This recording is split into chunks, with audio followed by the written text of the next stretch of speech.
Hello, and welcome back to Sauter Audio, where I read books and short stories for you, the viewer. Today we will be continuing on with The Sea Wolf by Jack London, Chapter 5. Let's get cracking.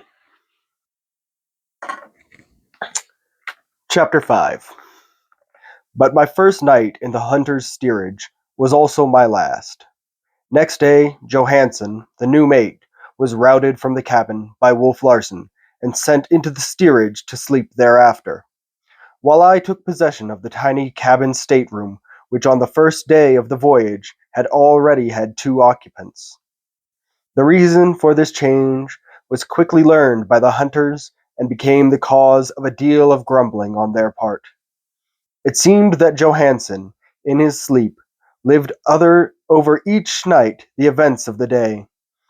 His incessant talking and shouting and bellowing of orders had been too much for Wolf Larsen, who had accordingly foisted the nuisance upon his hunters. After a sleepless night, I arose weak and in agony to hobble through my second day on the Ghost. Thomas Mugridge routed me out at 5:30, much in the fashion that Bill Sykes must have been routed out his dog. But Mr. Mugridge's brutality to me was paid back in kind and with interest. The unnecessary noise he made, I had lain wide-eyed the whole night, must have awakened one of the hunters, for a heavy shoe whizzed through the semi-darkness, and Mr. Mugridge, with a sharp howl of pain, humbly begged everyone's pardon. Later on, in the galley, I noticed that his ear was bruised and swollen. It never went entirely back to its normal shape, and was called cauliflower ear by the sailors. That day was filled with miserable variety.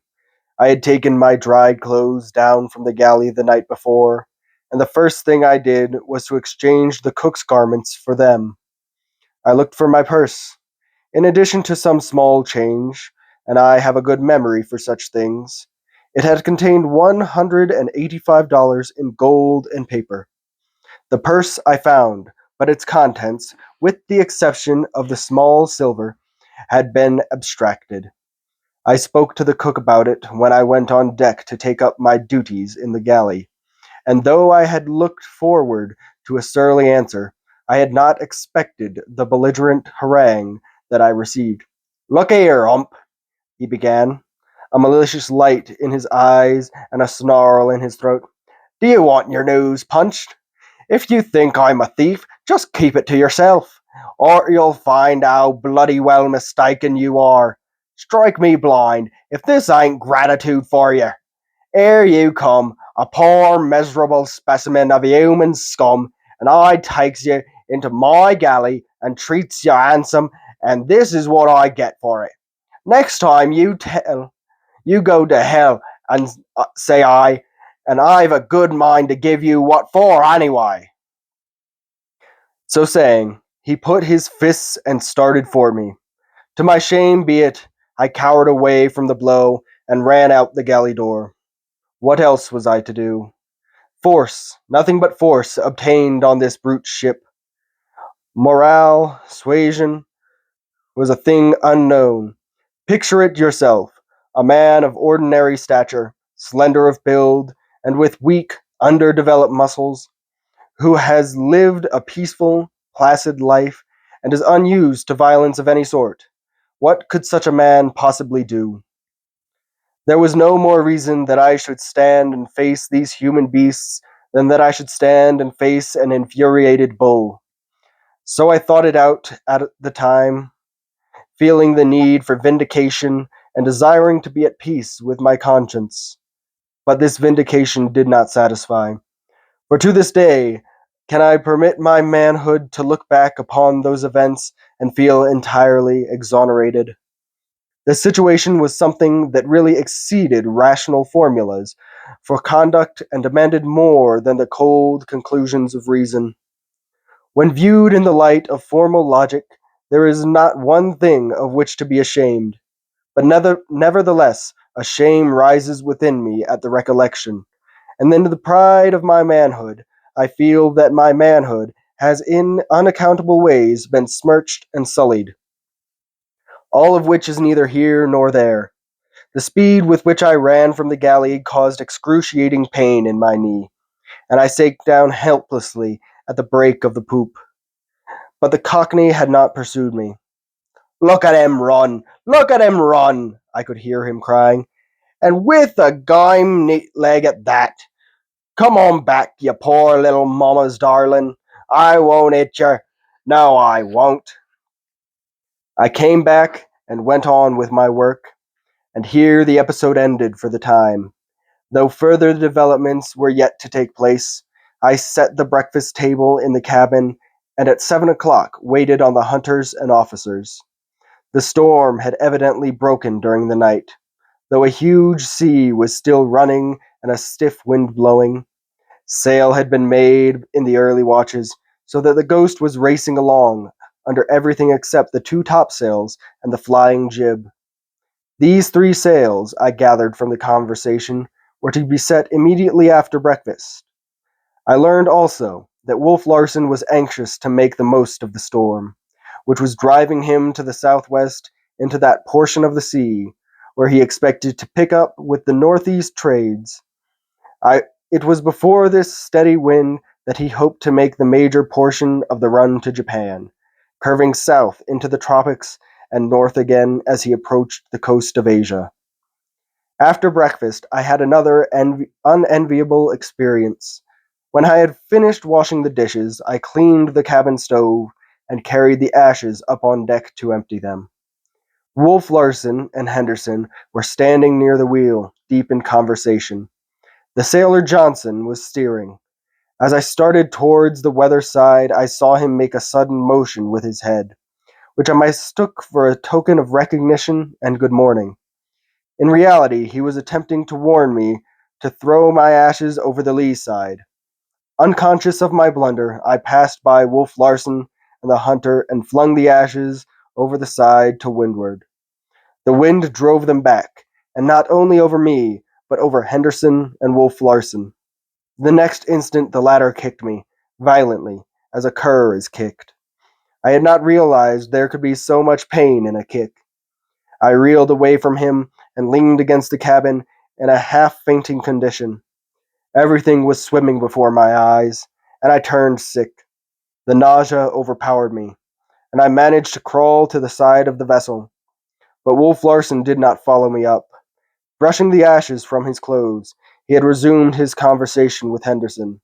Johansen, who had seen the affair from the break of the poop, sent a couple of sailors aft to clean up the mess. Later in the morning, I received a surprise of a totally different sort.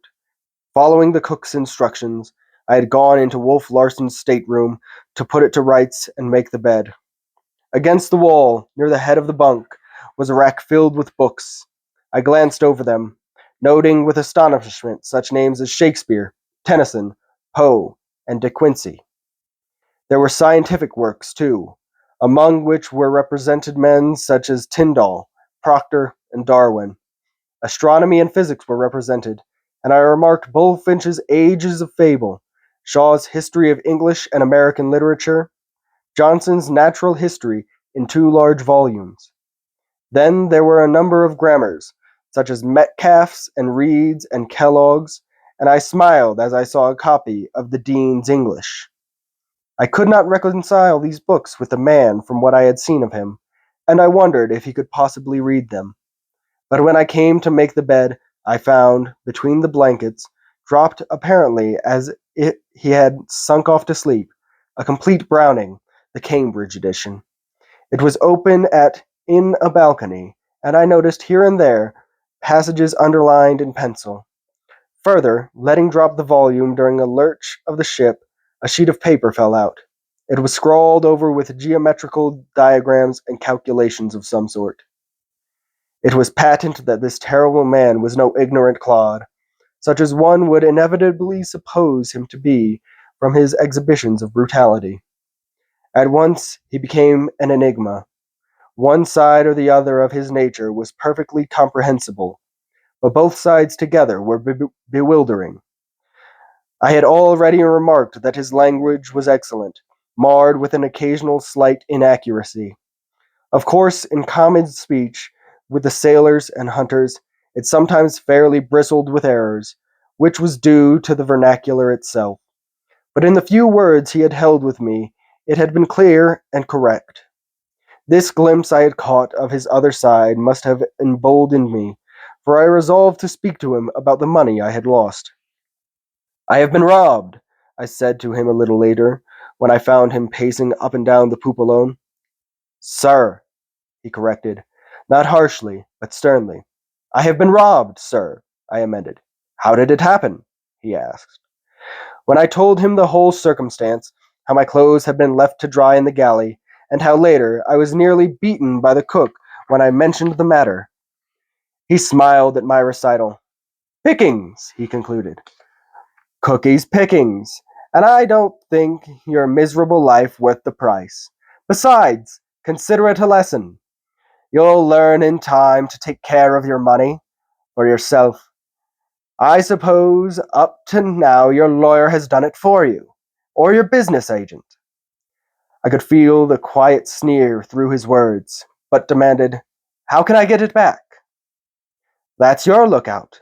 You haven't any lawyer or business agent now, so you'll have to depend on yourself. When you get $1, hang on to it. A man who leaves his money lying the way you did deserves to lose it. Besides, you've sinned. You have no right to put temptation in the way of your fellow creatures. You tempted Cookie, and he fell. You have placed his immortal soul in jeopardy. By the way, do you believe in the immortal soul?" His lids lifted lazily as he asked the question, and it seemed that the deeps were opening to me and that I was gazing into his soul. But it was an illusion. Far as it might have seemed, no man has ever seen very far into Wolf Larsen's soul, or seen it at all. Of this I am convinced. I was a very lonely soul, I was to learn. That never unmasked, though at rare moments it played at doing so. "I read immorality in your eyes," I answered, dropping the "sir" as an experiment, for I thought the intimacy of the conversation warranted it. He took no notice. "By that, I take it, you see something that is alive, but that unnecessarily does not have to live forever." "I read more than that," I continued boldly. "Then you read consciousness. You read the consciousness of life that it is alive, but still no further away, no endlessness of life." How clearly he thought, and how well he expressed what he thought.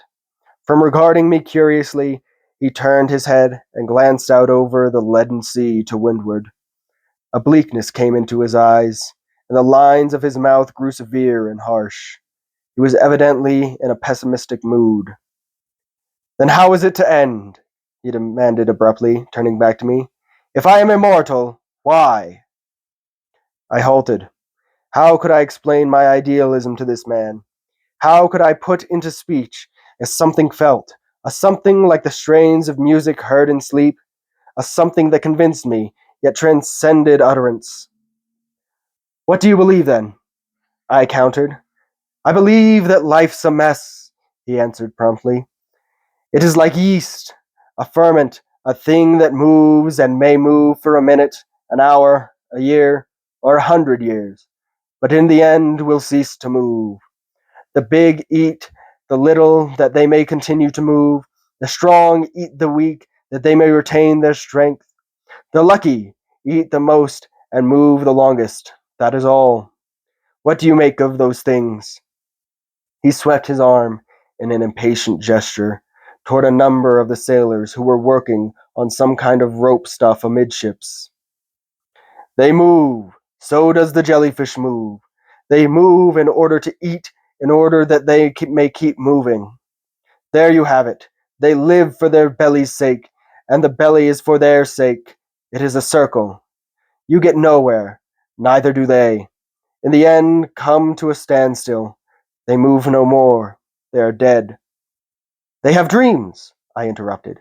"Radiant, flashing dreams of grub," he concluded sententiously. and of more grub, of a larger appetite and more luck in satisfying it. His voice sounded harsh. There was no levity in it. For look you, they have dream of making lucky voyages, which will bring them more money, of becoming mates of ships, of finding fortunes, in short, of being in a better position for preying on their fellows, of having all night in, good grub, and somebody else to do the dirty work. You and I are just like them. There is no difference, except that we have eaten more and better. I am eating them now, and you too. But in the past you have eaten more than I have. You have slept in soft beds, and worn fine clothes, and eaten good meals. Who made those beds, and those clothes, and those meals? Not you. You never made anything in your own sweat. You live on an income which your father earned. You are like a frigate bird swooping down upon the boobies and robbing them of the fish they have caught. You are one with a crowd of men who have made what they call a government, who are masters of all the other men, and who eat the food that the other men get and would like to eat themselves. You wear the warm clothes. They made the clothes, but they shiver in rags and ask you, the lawyer or business agent who handles your money, for a job. But that is besides the matter, I cried. Not at all, he said, speaking rapidly now, and his eyes were flashing. It is piggishness, and it is life. Of what use or sense is an immortal of piggishness? What is the end? What is it all about? You have made no food, yet the food you have eaten or wasted might have saved the lives of a score of wretches who made the food but did not eat it. What immortal end did you serve, or did they? Consider yourself and me. What does your boasted immortality amount to when your life runs foul of mine? You would like to go back to the land, which is a favorable place for you and your kind of piggishness. It is a whim of mine to keep you aboard this ship where my piggishness flourishes, and keep you I will. I may break you. You may die today, this week, or next month. I could kill you now with a blow of my fist, for you are a miserable weakling. But if we are immortal, what is the reason for this? To be piggish as you and I have been all our lives does not seem to be just the thing for immortals to be doing. Again, what is it all about? Why have I kept you here? Because you are stronger, I managed to blurt out. But why stronger? He went on at once with his perpetual queries. Because I am bigger bit of the ferment than you? Don't you see? Don't you see? But the hopelessness of it, I protested.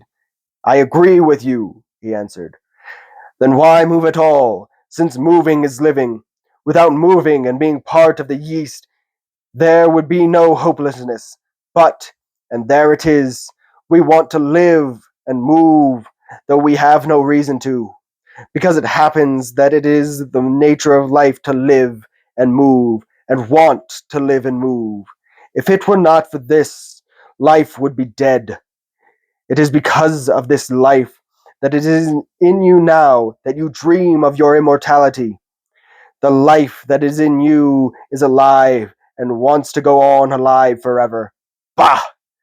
An eternity of piggishness. He abruptly turned on his wheel and started forward.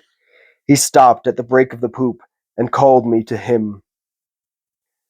By the way, how much of how much was it that Cookie got away with? He asked. $185, sir, I answered. He nodded his head. A moment later, as I started down the companion stairs to lay the table for dinner, I heard him loudly cursing some men amidships. Thank you for joining me for Chapter 5 of The Sea Wolf by Jack London. Join me next time as we go over Chapter 6. Thank you for watching.